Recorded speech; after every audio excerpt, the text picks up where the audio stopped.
Today on PFDAuto, back on the GLK.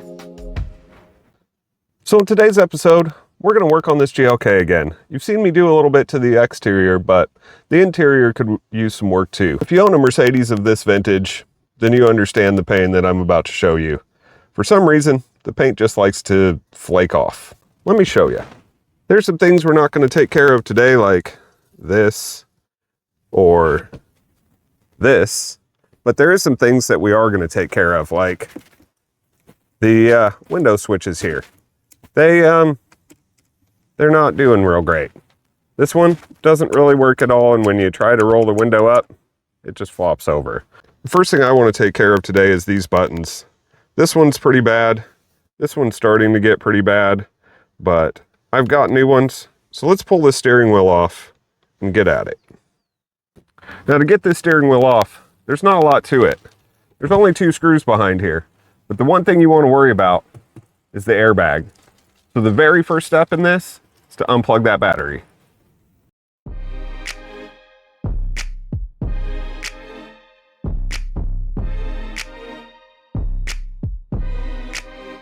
Now that we've got the power unplugged and we're pretty sure this thing's not going to blow up on our face, we can get to the 2 screws back here that are holding this airbag in. Luckily in our case, we had a problem with the steering lock. Again, if you know this vintage of car, you probably have too. So we don't have a lock on ours, but if you do, you'll want to get your steering wheel in about this position before you unplug the battery. So our first hole I have right here at the top. And just like everything else on a Mercedes, it's a Torx. This one happens to be a T27.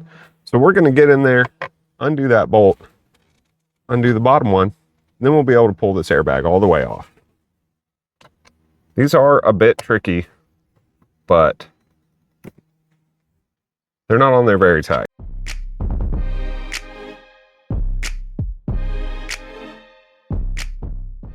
Now that we've undone the 2 screws, we should just be able to pull this airbag off. You can see there's a bunch of wiring back here that I don't really like to mess with. If you want to make this easier and do it on a bench, you can undo these wires and then get at these plugs. But luckily, the 2 devices that we want to replace, we can get to without undoing any of this. It might be a little bit more of a pain, but that's the way I'm going to do it. So first we're going to start by unplugging these pieces here. Then we'll pull these screws, replace these buttons. These ones just have some squeeze tabs on them. And then it's 1, 2 screws, and this whole thing pops out. These ones are just a T20. As you can see, they're not put in there very tight. Do not over tighten them when you put them back, or you will strip out the plastic. The one thing you should do is immediately place these screws somewhere where they're going to fall and you can never find them again. Now that we have the second screw out and this wire unplugged, I believe this piece just pops right out. Wait, there's a 3rd screw. It's trying to hide from me. So now that we have all the screws removed, this piece should just pop right out. And there you have it. Number 1 out. So the replacement parts that we got are just the buttons. If you flip these over, you can see that we need the back panel to bolt onto here. So we're going to undo these 3 bolts, transfer this plate to the new part. And these 3 bolts, these are T10s. So now that we've got those off, I believe this piece just lifts off of here.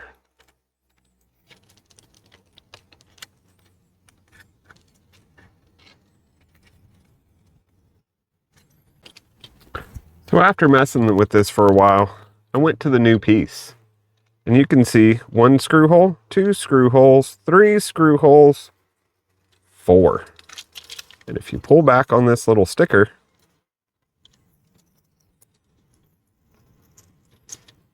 there's the 4th hidden screw. We'll get that guy out, and now this should just pop right off. We can feel that loosen up. That's a lot easier. Now we've got our button pad, and this can go in the trash. So reassembly is the same thing. Put your plate back on. Make sure that your pins go through these holes. Install the screws.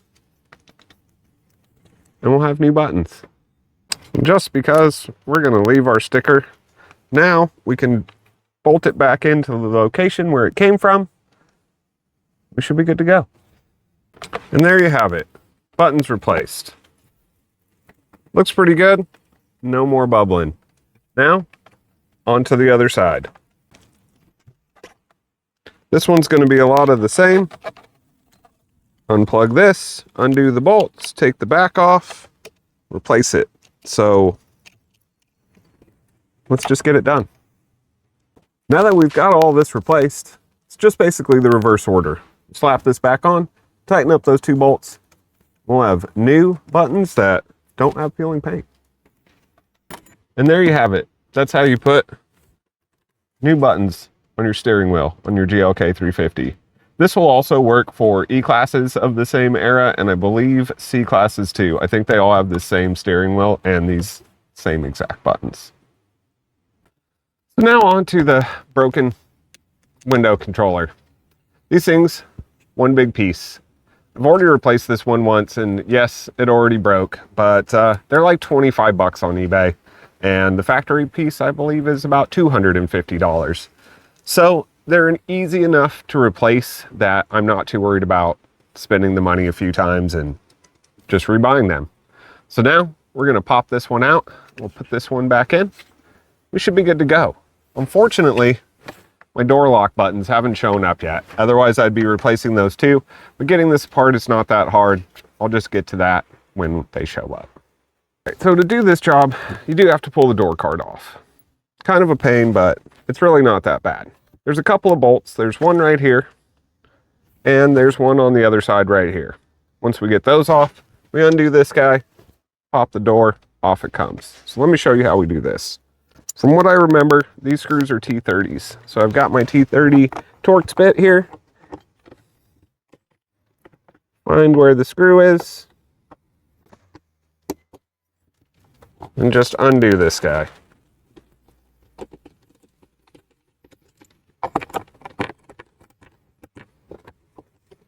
He doesn't want to come out of there, so we'll just leave it there and lose it when we pop the door off. With any luck, they'll just fall into this pocket.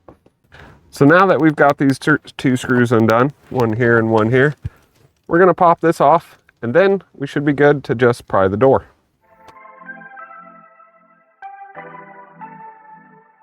All right, not too hard. So now we just need to pop this door card out. I've got my body tools. Let's see if we can get this underneath there and pry it off. Now you know why you want to make sure you get those screws out first. Otherwise, you're going to be breaking stuff.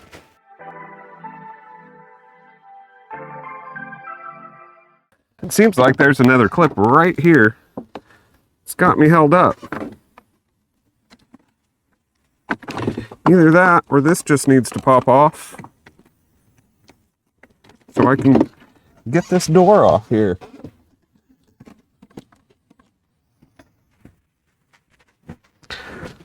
Not ideal. So now I can see behind there, there is a little clip holding this in. All right, that wasn't exactly the right thing to do. It's a push pin, but it's out now. If we have to replace it, we'll replace it.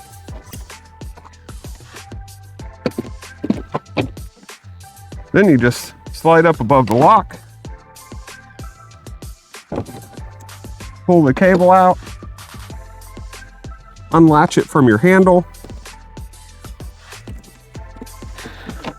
Now you just got a couple of wires here holding you in. So go ahead and unplug those, and the door card is free. Now that the door card is free, we can kind of move some of this back and see that this is where our switches go in. You can tell because that's where the plug's at. And we've got a couple of little Torx screws here holding it in. So we're going to undo this, We're going to undo these screws, and then we'll get that popped out from the front.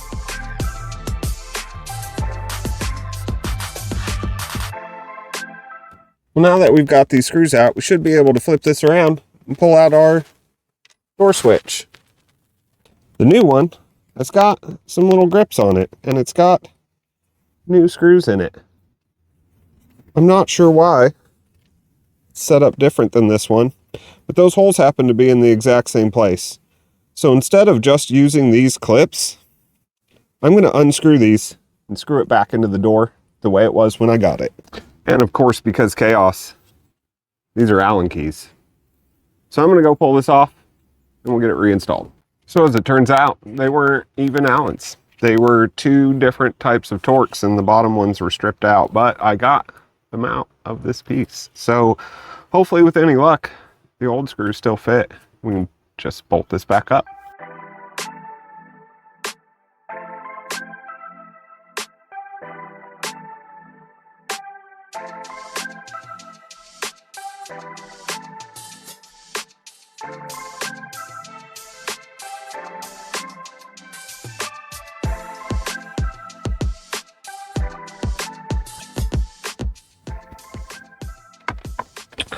All right, so we're gonna pop our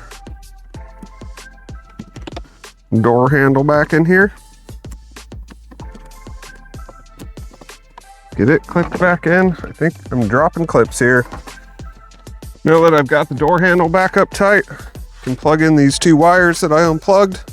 They are color coded with the little dot on the plug that they plug into. And then it's simply getting this back underneath here. Actually, we're gonna have to pull this clip out a little bit.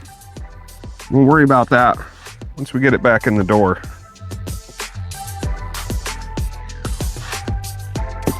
All right, now that we're back over the button, we got everything lined up. Our door handle works. Now we can just kind of press those clips back into place.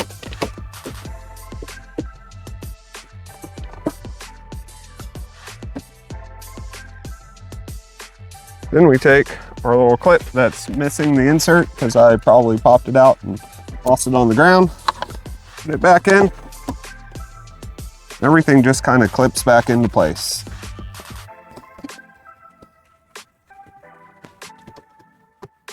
Once you're sure you've got all of your clips in,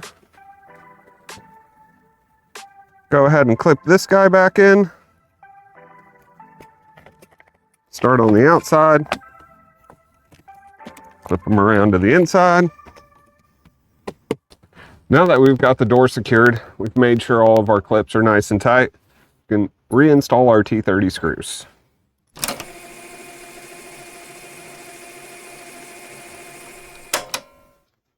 And there you have it. New window switch. No more broken up. It really is kind of a pain when you have to go to the passenger side to roll up the window. So, nothing left but to test it out.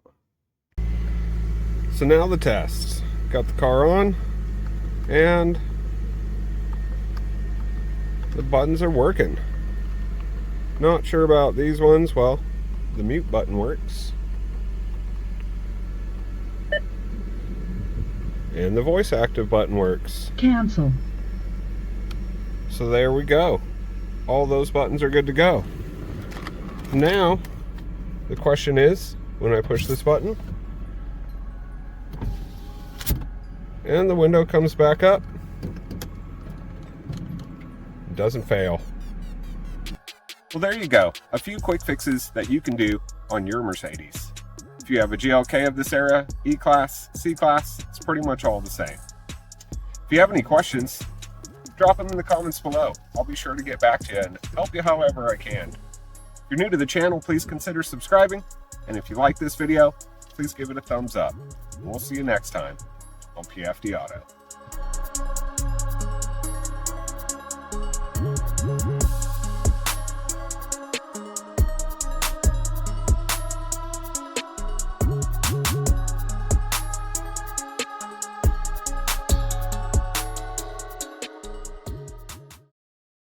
We've got a new window switch with a button.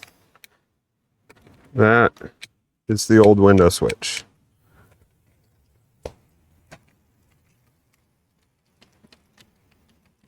Son of a